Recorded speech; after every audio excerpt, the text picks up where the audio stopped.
आज आपको एक बहुत ही ईजी तरीका बताने वाली हूँ नेगेटिव इमोशंस को हैंडल करने के लिए।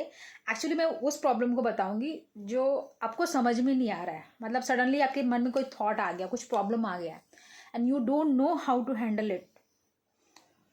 बहुत बार तो हमारा माइंड ब्लैंक हो जाता है एंड देन हम उस ट्रैप में जो फंसते हैं वो 2-3 घंटा कभी कभी उसको लेके चले जाते हैं एंड वो कंटिन्यू करते रहते हैं। बाद में आई डोंट नो उसके बाद 2-3 घंटे के बाद क्या रिलीज होता है, या और बढ़ जाता है, या स्ट्रेस में कन्वर्ट हो जाता है, या टायर्डनेस में कन्वर्ट हो जाता है।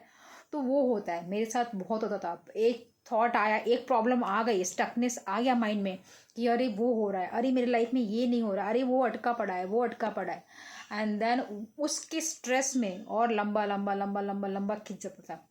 अब जैसे ही मुझे वो थॉट आता है, जैसे ही कुछ प्रॉब्लम आ गया जो मुझे लग रहा है सॉल्व नहीं हो रहा है, बहुत सालों से पड़ा हुआ है, इमीडिएटली मेरे सबकॉन्शियस माइंड जो मेरा सबसे पावरफुल टूल है, मैं उसको तुरंत ही बोलती हूँ this problem will be taken care by subconscious mind. And immediately मैं अपना वो इन्फॉर्मेशन या वो अपना जो रिस्पॉन्सिबिलिटी है सबकॉन्शियस माइंड को दे देती हूँ। उसके बाद फिर मैं चेक करती हूँ हाउ आई एम फीलिंग। अगर फिर भी मुझे डिस्टर्बेंस लग रहा है तो मैं तुरंत अपनी पावर लेती हूँ और मैं बोलती हूँ इस इमोशंस को क्रिएट करने वाली सिर्फ मैं और मैं ही हूँ। मेरी लाइफ में जो भी हो रहा है उसकी सारी रिस्पॉन्सिबिलिटी मेरी है। एंड स्टिल मैं खुद को जैसी हूँ वैसी ही एक्सेप्ट करती हूँ, प्यार करती हूँ, लव करती हूँ। एंड अब से मैं अपनी पावर अपने हाथ में लेती हूँ और इस इमोशंस को मैं हील, रिलीज और डिलीट करती हूँ मेरी लाइफ से, रूट लेवल से। मैं हमेशा रूट लेवल से उसको डिलीट करती हूँ, लेकिन बार बार चेक नहीं करती हूँ कि वो डिलीट हुआ कि नहीं हुआ। फिर से आएगा next time, okay come, welcome welcome. And then again उस टाइम में मैं खुद अंदर सेंसेस से पूछती हूँ कि मुझे कैसा फील हो रहा है। एंड वो अफर्मेशन देने के बाद देन अगेन पूछती हूँ अब मुझे कैसा फील हो रहा है।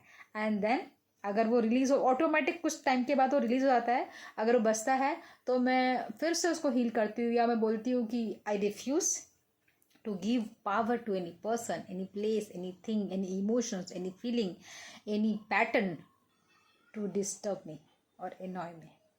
मैं किसी भी चीज़ को पावर नहीं देती कि मुझे डिस्टर्ब करे। आपको रहना है, आओ रहो। नेगेटिव इमोशंस अगर आप हील नहीं रहे हो, मैं 2-3 बार आपको ट्राई कर रही हूँ, 4 बार ट्राई कर रही हूँ एंड मैं उस टाइम पे टायर्ड हो गई हूँ आपको हील, मतलब मैं बार बार आपसे परेशान हो रही हूँ।